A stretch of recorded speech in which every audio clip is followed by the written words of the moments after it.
This week's Brew the Coaches question comes from Ian Watson. Sorry, we got to this a bit late, but I think it's evergreen content. So yeah, some point in time, somebody will be able to do a summer race after winter training. But the question is, how do we survive in the heat after winter training? The lap in May was burning hot. How does nutrition change and what to do when you start to struggle? I survived, but many never. Yeah, it's fascinating because that's quite common, isn't it? London Marathon, I always think about that. People come off the winter training, then typically in April, you'll just get a scorching hot days. I never really thought about nutrition. You two probably know more about this, how the gut changes during heat. But yeah, definitely hydration. And for me, I don't know about the physical training side of things, but during the day, I just slow down. I readdress for that day. I remember one year, it wasn't even hot, but one year London Marathon was unseasonably hot. And instead of going for a PB, I just jogged it in and took the jelly babies and the orange segments from the kids and had a great day. Yeah, what about you guys? Who wants to go first? Russell? Well, Trish, wow, you've done... Yeah, I think Trish is the expert on this one. I've just been involved in a study on heat training, and what's really interesting about heat training, if you look at the vast majority of the studies now, and I always say with studies, you've got to think of them as bricks. So you look at them as bricks in the wall, and actually what you're looking at isn't the individual brick, but the trend of the wall itself.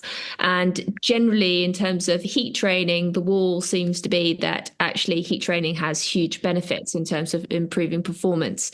So how do you survive in the heat after winter training? Simple answer is you have to incorporate it into your plan. And most athletes at the top end now will incorporate some kind of heat training throughout the year. What does that look like? Well, generally you have to have a consistent period of heat training itself. There's various ways to do that. There's some really good studies out there and protocols that you can look at that. But if I was just to break it down, basically you just need to be exposed to heat for periods in training. So in the winter, you have to basically have a set period where you're getting those adaptations. That could be, there's various ways of doing it. Lots of cyclists, for example, will train with layers and layers of clothing. Runners can train with layers and layers of clothing on as well. So that means, going out with all of your hot gear, waterproofs, and absolutely sweating. The key to this is that you need to be staying in a generally an easy zone. So like a zone 2 easy zone. You don't want to be doing threshold with that because obviously that might kill you. So you want to stay pretty chilled. And the idea is to gradually cook yourself. So gradually get your body temperature up. You can do this a couple of times a week. Generally, the advice in terms of maintaining for heat is 2 to 3 times after an intensive period. So that intensive period might look like a 2-week period where you're doing some type of heat training every day. But the bottom line is you've got to incorporate it into your training the whole year through. There's a lot of evidence as well to say that once your body has experienced heat training, you then adjust to it quicker. In the same way that if you get heat stroke, you're more susceptible to it in the future. Likewise with heat training, there's this thing where your cells essentially, it's thought now that your cells essentially have this memory and they will respond, and you'll respond once they've been exposed to heat training, and you'll respond better in the future. Bottom line is you need to do it. You need to get in there. There's various protocols out there from, like I said, wearing loads of clothes, heat training in the sauna, hot tub or hot baths.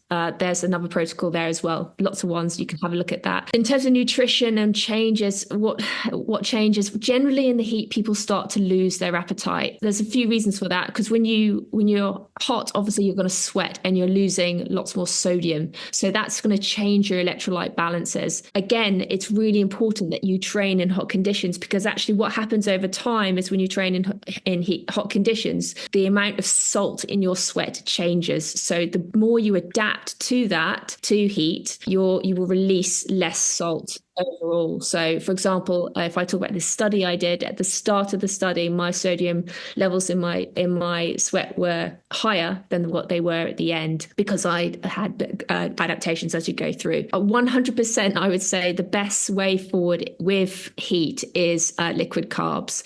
People really struggle in the heat to get food down, particularly real food. It's really hard because your body is spending so much time trying to cool yourself down. So all of your, you know, all of your body is focused on cooling itself. It just hasn't got that extra stuff that you need to then digest food on top of that. It's really, really hard. It's really hard for the gut. So liquid carbs are your friend, and gels. You're trying to simplify the digestive process as much as possible and streamline the carbs going into the system. So yeah, liquid carbs and gels, if you try and make those your friend. I know they're not for everyone, but you know, that's the reality of running in the heat. The last thing is you have to slow your pace down. That's a reality. If you're running in a hot environment, you're not going to be running as fast as you would be in a cooler one. So you have to be understanding of that and realize that you will cook very quickly. You want to gradually increase your temperature. That means you need to run slower, and that will give you more time at a lower temperature before you get to a point where your body says, I'm at too high a point. So slower your pace. Winter training, you've got to do heat training all year round. Nutrition, liquid carbs and gels if you can, because it's easy to digest, and lower your pace. The bottom line with heat training though is that it's not 100% a cherry on the cake that's going to suddenly improve all of your running. The bottom line is you have to have foundational fitness. So heat training will only be effective if if you have some fitness there in the first place. Don't waste your time on heat training if you haven't done the basics. Is there a protocol? So I've got my A race. It's in July. And I'm doing some heat training on top of all the other bits and bobs. Should I stop doing that like a week out, 2 weeks out? So it is a bit dependent, but generally the advice is to, if you're doing it, let's say you try and do it all year round, have a intense period about 2 months out from the race, have an intense 2-week period where you're doing some type of heat training. I'd say almost every day if you can, if possible. You really want to try and, in a 2-week period, you want to have really a minimum of 10 exposures in heat training, so 2 months out, and then you want to maintain that 2 to 3 times a week up to your race, and then about 2 weeks from the race, about three weeks out from the race, you want to do another 2 weeks of intensive. So then again, another minimum really of around 10 sessions. There's a lot of evidence and different studies on there that suit different types. So for example, men and women might have different reactions or adapt quicker to more or less exposures. I'd say just have a read through the protocol. There's loads of out there, some really, really good ones, and see what works for you personally. So I know people who get on better with sauna. I know people who have had better results running with lots and lots of clothes on. For other people, they much prefer the hot water immersion.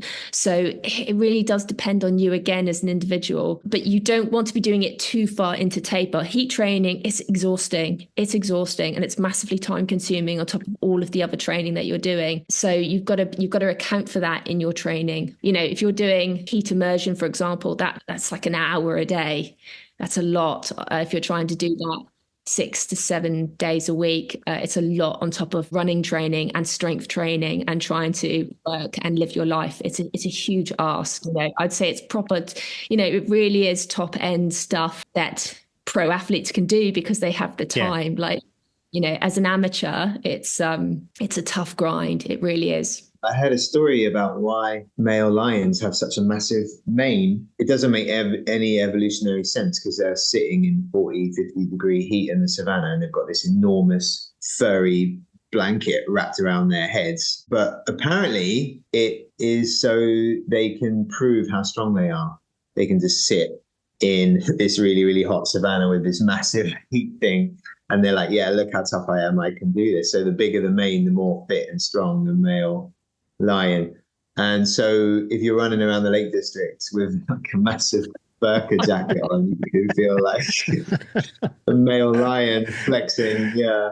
But hi, Ian. I just wanted to, obviously Trish has nailed it and has all the data and the science. And so I was just going to say a few things on that. The consensus that I've seen, and I think Trish would agree, is that passive or active heat adaptation has a response. They both work. And in my very anecdotal experience implementing this with my athletes, passive is a way better option. And the reason for that is that active heat training, so going out running with a jacket on, there's a cognitive fatigue. You're working so hard even on your easy run that the next day when it comes to like it's a session day, you can't do it mentally because you've already struggled like the day before. So mentally you're feeling like, oh God, another hard thing. And I found that show up quite a lot where professional athletes can do that because they get the rest of the day on the couch in front of Netflix or PlayStation or whatever, but you're going to go back to work and you're going to be on mentally. So just take into consideration that